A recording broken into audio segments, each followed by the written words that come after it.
Hey everyone, and welcome back. Today, I want to talk about something I mention to every single one of my patients who are living with chronic pain. I tell them all to make sure they're getting enough vitamin G. Now, before you go searching the alphabet for a new pain-relieving vitamin, let me clarify. I'm actually talking about vitamin D. I call it vitamin G sometimes as a little reminder that it's something really good and important for overall health, even if it's not a direct pain treatment. So, stick around, and we'll dive into the connection between vitamin D and chronic pain. A few years back, I made it a routine to check the vitamin D blood levels of almost all of my patients. What I consistently found was quite striking. A significant majority, I'd say around 99%, of them showed either vitamin D insufficiency, meaning their levels were in that 50 to 75 nanomoles per liter range, or even a frank deficiency where their levels were alarmingly low, below 15 nanomoles per liter. Now, depending on where you are, the units for measuring vitamin D levels might be a bit different. Here in Canada, we typically use nanomoles per liter, nmol per liter, and the generally accepted normal range falls between 75 and 215 nanomoles per liter. In the United States, they often use nanograms per milliliter, ng per milliliter, and the equivalent healthy range there is usually considered to be between 30 and 100 nung per milliliter. So, seeing these low vitamin D levels in so many of my chronic pain patients naturally raises the question, could a lack of vitamin D be the underlying cause of their persistent pain? Well, the short answer is, probably not directly. The most likely explanation is that it's more of a coincidence, a common issue in this part of the world that happens to overlap with chronic pain. Think about it. In Canada, and many other northern latitudes, we have limited exposure to strong, direct natural sunlight, especially during the long winter months. And even when it is summer, many of us are diligent about applying sunscreen to protect our skin, which is definitely a good thing, or we prefer to stay in the shade to avoid the heat. Both of these habits, while important for preventing skin damage, can also reduce our body's ability to produce vitamin D from sunlight. It's also interesting to note that the type of ultraviolet B, UVB, rays from the sun that reach us here in Canada aren't always as potent for vitamin D production as those closer to the equator. The angle of the sun and the atmospheric filtering play a role. Even something like skin pigmentation affects vitamin D production, can increase the risk of falls and injuries, potentially leading to chronic pain. Furthermore, conditions like insomnia and recurrent infections, which have been linked to low vitamin D, can also impact a person's overall well-being and potentially exacerbate chronic pain symptoms.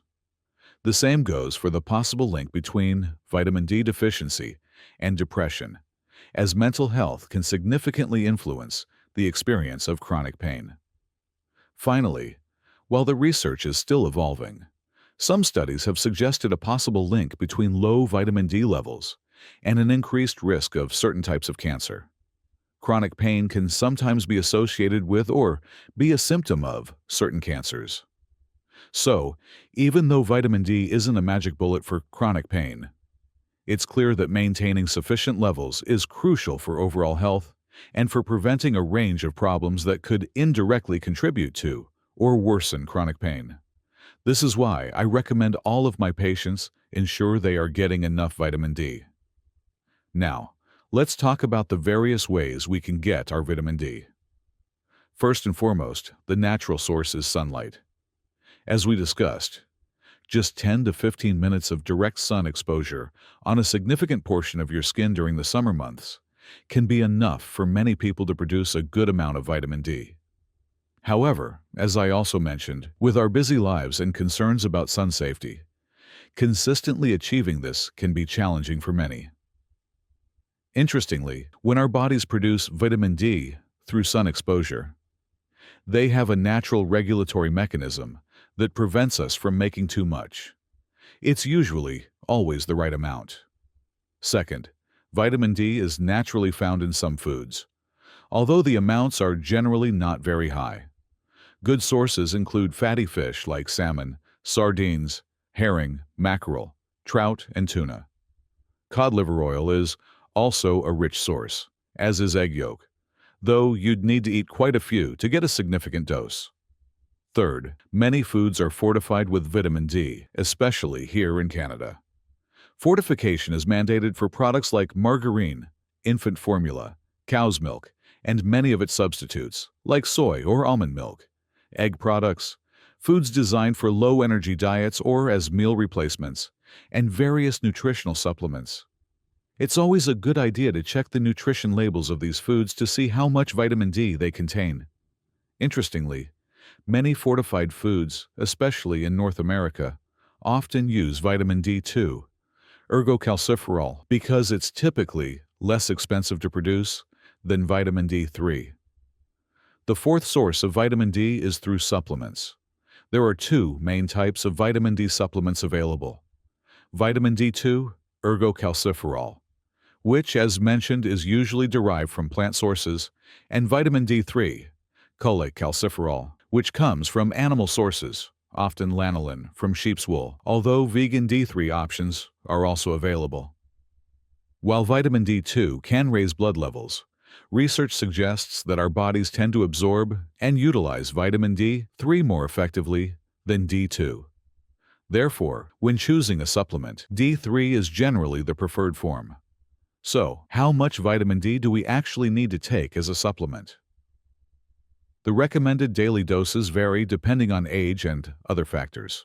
For children aged 4 to 18 years, the general recommendation is around 600 international units per day. For adults between 19 and 50 years old, the recommendation typically ranges from 400 to 1,000 IU per day. And for individuals over 50 years of age, the recommendation often increases to between 800 and 2,000 IU per day, as the body's ability to synthesize vitamin D from sunlight and absorb it from food tends to decrease with age. It's also important to be aware of the upper limits of vitamin D intake. When blood levels rise above 215 nanomoles per liter or 86 nanograms per milliliter, it might indicate that someone is taking too much in supplements. The generally accepted maximum daily dose that is considered safe for most adults is 4,000 international units per day. Exceeding this over prolonged periods can increase the risk of vitamin D toxicity. In acute cases of vitamin D toxicity, a condition called hypercalcemia can occur, which means there's too much calcium in the blood. Symptoms of hypercalcemia can include muscle weakness, headaches, loss of appetite, anorexia, irritability, nausea, vomiting, and bone pain. In chronic cases of vitamin D toxicity, long-term excessive intake, the symptoms can include all of the above, plus additional issues like constipation, abdominal cramps, excessive thirst, the formation of kidney stones, high blood pressure, hypertension, and in severe cases even kidney failure and cardiac arrhythmias, irregular heartbeats.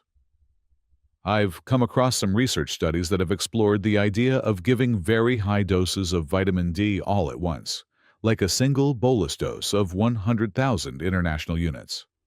While this might seem like a quick way to boost levels, it's interesting that the majority of these studies haven't shown a significant benefit of such high doses in improving the immune response, for example, in preventing infections or reducing the risk of cancer.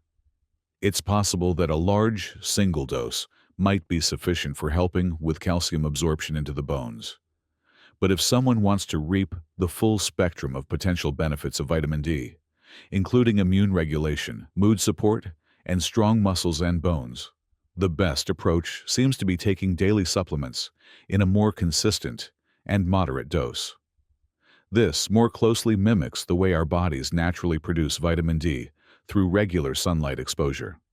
Please remember that the information shared in this video is intended for educational purposes only and should not be taken as medical advice.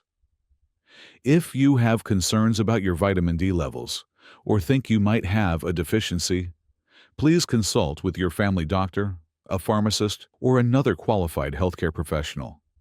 They can properly assess your individual needs, order blood tests if necessary, and develop a personalized diagnosis and treatment plan for you. Self-treating with high doses of vitamin D can be risky, so professional guidance is always recommended. If you found this video helpful and informative, please don't forget to give it a like. It really helps the channel grow and reach more people. Also, please consider subscribing to this channel and turning on the notification bell, so you'll be alerted whenever I upload new videos on various health topics. Thank you so much for watching today. Stay healthy, and I'll see you in the next video. Bye for now.